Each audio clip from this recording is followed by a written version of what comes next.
नमस्कार जोहार। आइए चलते हैं झारखंड की ताजा खबरों की ओर, लेकिन उससे पहले अगर आपने अभी तक इस चैनल को सब्सक्राइब नहीं किया तो कर ले, जैसे कि आपको झारखंड की ताजा खबर रोजाना मिलती रहे।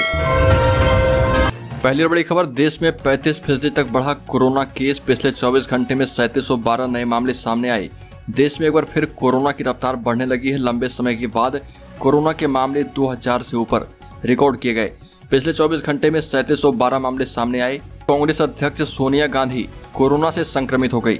उनमें हल्के बुखार के लक्षण पाए गए हैं। कांग्रेस प्रवक्ता रणदीप सुरजेवाला ने यह जानकारी दी और कहा कि वो सेवा दल के कार्यक्रम के दौरान जिन नेताओं से मिली थी उनमें भी कोरोना के लक्षण देखे गए हैं। सुरजेवाला के मुताबिक उन्हीं नेताओं के संपर्क में आने के बाद सोनिया गांधी पॉजिटिव पाई गई। अगली बड़ी खबर, रांची शहर में बालू खत्म हो जाने की वजह से पहली बार बन रहे झारखंड के 11 मंत्रियों के बन रहे बंगले का काम रुक गया है। कांटाटोली फ्लाईओवर का भी काम रुक गया है। इसके अलावा बालू नहीं होने की वजह से स्मार्ट सिटी में कोई काम नहीं हो रहा। बालू खत्म होने की जानकारी स्मार्ट सिटी ने जुड़को को दे दिया है। जुड़को के द्वारा रांची के उपायुक्त छवि रंजन को पत्र भेजकर बालू उपलब्ध कराने की बात कही गई, लेकिन उपायुक्त के द्वारा किसी प्रकार का जवाब नहीं मिल पाया है। अगली खबर, झारखंड में चल रहे सियासी संकट के बीच पूर्व मुख्यमंत्री रघुवर दास ने फिर से राज्यपाल रमेश बैस से मुलाकात की। रघुवर दास ने बताया कि झारखंड में पत्थलगड़ी समर्थक फिर से सक्रिय हो रहे। पूर्व मुख्यमंत्री रघुवर दास ने राज्यपाल रमेश बैस से मुलाकात कर राज्य में अचानक बड़ी राष्ट्र विरोधी और अलगाववादी ताकतों के खिलाफ कार्रवाई की मांग की और कहा कि जब से स्वार्थी तत्वों के जमघट से झारखंड में गठबंधन की सरकार बनी है तब से राज्य अशांत हो गया। सरकार बनते ही राष्ट्र विरोधी शक्तियों के दबाव में हेमंत सरकार ने पत्थलगड़ी मामले पर केस वापस लिए, जिसके परिणाम स्वरूप इसका विरोध कर रहे 7 आदिवासियों का नरसंहार हुआ।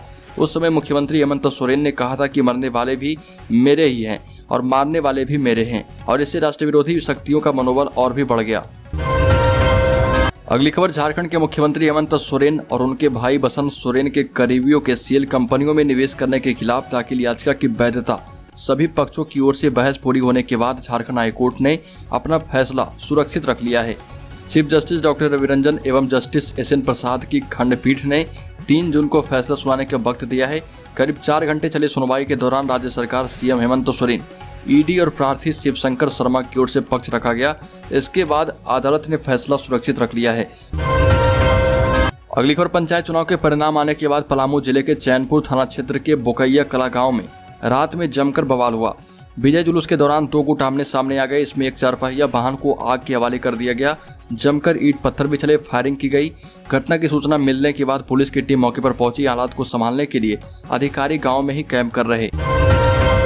अगली खबर, निशिकांत दुबे का नया बवाल, राज्यसभा जाने वाली महुआ मांझी के बारे में 30 लाख वाला खुलासा हुआ है। झारखंड के मुख्यमंत्री हेमंत सोरेन और उनकी सरकार के भ्रष्टाचार पर जोरदार हमला बोलने वाले भाजपा ने सांसद निशिकांत दुबे ने झारखंड मुक्ति मोर्चा की राज्यसभा उम्मीदवार महुआ मांझी के बारे में चौंकाने वाला खुलासा किया। भाजपा सांसद निशिकांत दुबे ने फिर से एक ट्वीट कर सनसनी मचा दी और कहा कि झारखंड मुक्ति मोर्चा की राज्यसभा के लिए नामित उम्मीदवार महुआ मांझी के बारे में चौंकाने वाली जानकारी है। ट्विटर पर लिखे संदेश में कहा कि झारखंड में झारखंड मुक्ति मोर्चा का भ्रष्टाचार को देखकर लगता है कि मैं पागल हो जाऊंगा।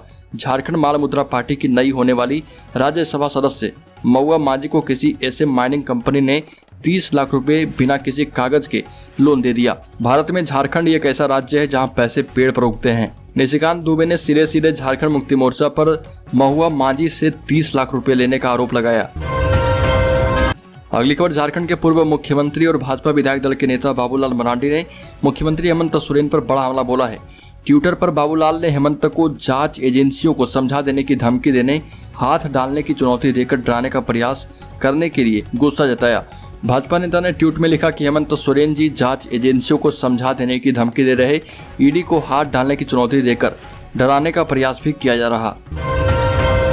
अगली खबर, गोड्डा की बेटी के साथ 11 दरिंदों ने दरिंदगी की हदें पार कर दी। 16 वर्षीय किशोरी के शरीर के साथ खेलते रहे हैवानों की हैवानियत यही नहीं थमी। इन हब्सी जालिमों ने किशोरी का गंदा काम करते हुए वीडियो भी वायरल कर दिया। उसकी इज्जत तार तार कर दी। किशोरी बाजार के लिए निकली थी, वहां पहले से ही घात लगाकर दरिंदे किशोरी का इंतजार कर रहे थे।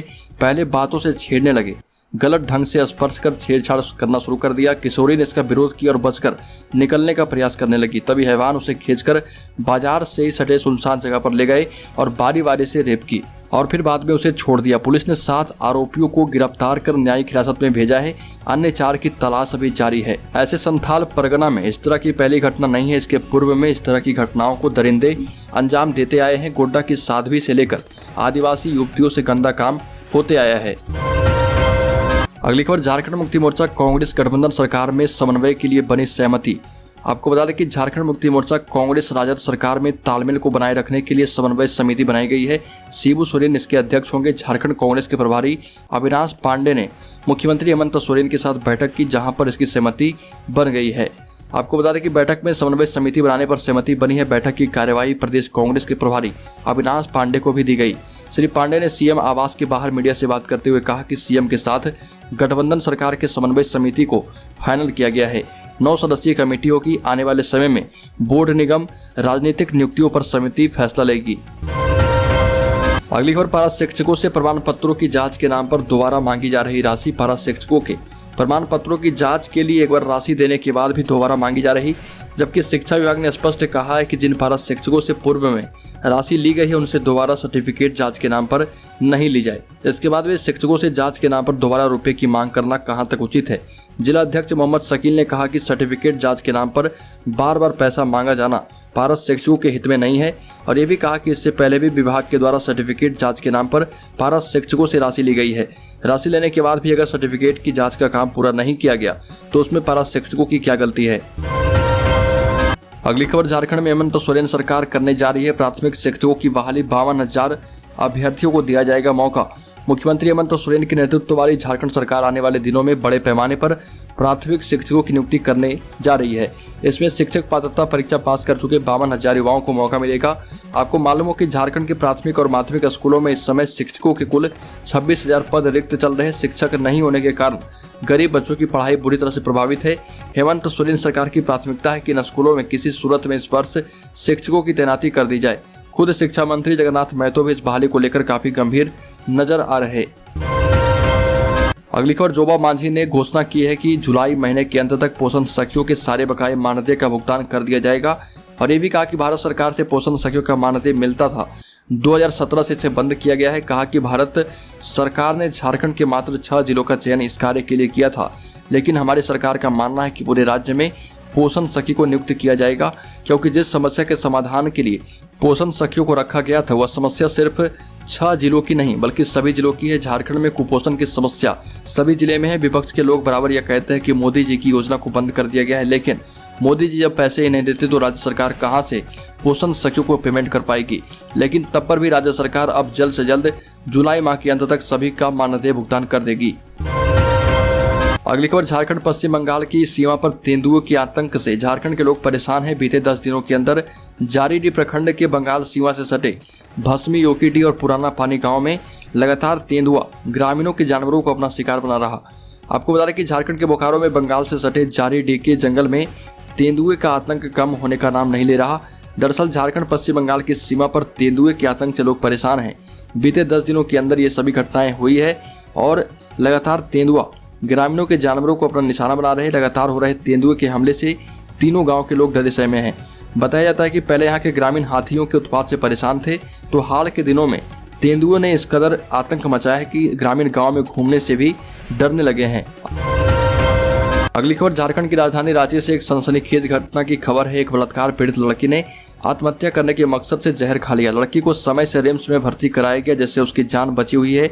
डॉक्टर ने उसकी हालत स्थिर बताया है। घटना नगरी थाना इलाके के एक मोहल्ले की लड़की ने आत्महत्या का कारण भी बताया। जहर खाने से पहले उसने सुसाइड नोट भी लिखा, जिसे पुलिस ने बरामद कर लिया है। सुसाइड नोट में लड़की ने अपने एक परिचित युवक पर आरोप लगाया है। युवक उसके पड़ोस में ही रहा करता था। अगली खबर, नई उत्पाद नीति से झारखंड सरकार को हुआ बम्पर फायदा। शराब की बिक्री से अर्जित किए 188 करोड़ रुपए। नई उत्पाद नीति से झारखंड सरकार को इस बार बम्पर फायदा हुआ है। सरकार ने मई माह में शराब की बिक्री और उठाव से 188 करोड़ का राजस्व अर्जित कर लिया है। खुदरा उत्पाद दुकानों के संचालन से अर्जित 183 करोड़ की राशि राज्य सरकार के खाते में जमा कर दी गई है। आपको बता दें कि पिछले साल फरवरी में 166 करोड़ के मुकाबले 22 करोड़ रुपए की बढ़ोतरी हुई। उत्पाद एवं मद्य निषेध विभाग के सचिव विनय कुमार चौबे ने ये जानकारी दी है। अगली खबर, रांची एयरपोर्ट की बदलेगी तस्वीर, इस माह शुरू होगा 2 नए एरो ब्रिज। रांची के बिरसा मुंडा एयरपोर्ट पर इस माह 2 नए एरो ब्रिज शुरू होंगे। इससे यात्री सीधे विमान में प्रवेश कर पाएंगे। कल सांसद संजय सेठ की अध्यक्षता में एयरपोर्ट सलाहकार समिति की बैठक हुई, जिसके बाद ये जानकारी दी गई। अधिकारियों ने यह भी बताया कि 5 मीट्रिक टन क्षमता वाला कोल्ड स्टोरेज भी इस साल के अंत तक बनकर तैयार हो जाएगा। मालूम हो कि रांची में पहले से ये 2 एरो ब्रिज हैं। बैठक में एयरपोर्ट में यात्री व कार्गो सुविधाओं के विस्तार सहित कई अन्य मुद्दों पर चर्चा हुई। अगली खबर, झारखंड के सरकारी स्कूलों के बच्चों को हफ्ते में मिलेंगे 5 दिन अंडे। 400 करोड़ रुपए से अधिक होगा खर्च। झारखंड के सरकारी स्कूलों में पढ़ने वाले बच्चों को अब मिड डे मील में 5 दिन अंडा मिलेगा। पहले सप्ताह में 2 दिन दिया जाता था। झारखंड मध्याह्न भोजन प्राधिकरण ने इस प्रस्ताव को शिक्षा मंत्री जगन्नाथ महतो की स्वीकृति के लिए भेजा था, जिस पर उन्होंने मुहर लगा दी है। अब इस प्रस्ताव को कैबिनेट की सहमति के लिए भेजा जाएगा। इस योजना के लिए लागू होने पर 400 करोड़ से अधिक खर्च होगा। जून के अंत तक इसकी प्रक्रिया पूरी हो जाने की संभावना है। मध्याह्न भोजन के लिए 60% राशि केंद्र सरकार एवं 40% राशि राज्य सरकार देती है। अगली खबर, झारखंड में आयुष्मान योजना के तहत फर्जी मरीजों का किया जा रहा इलाज। झारखंड में आयुष्मान भारत योजना के तहत फर्जी मरीजों का इलाज होने लगा है। मामला यह है कि जेपी अस्पताल एंड रिसर्च सेंटर में एक जांच हुआ है, जिसमें यह खुलासा हुआ है कि आयुष्मान योजना के पोर्टल में जिन 36 मरीजों का नाम दर्ज है, उनमें से एक भी मरीज अस्पताल में नहीं मिला। इसके अलावा पैसे कमाने के लिए अस्पताल के द्वारा पैकेजों में भी हेरफेर करने का मामला पकड़ में आया है। जांच के बाद फ्रॉड डिटेक्शन यूनिट ने सरकार से अस्पताल पर कार्रवाई की अनुशंसा की। साथ ही अस्पताल की संबद्धता समाप्त करने की बात भी कही गई है। अगली खबर, झारखंड के डॉक्टर वेतन ले रहे सरकार से, लेकिन सरकारी अस्पतालों की बजाय निजी में कर रहे ज्यादा सर्जरी।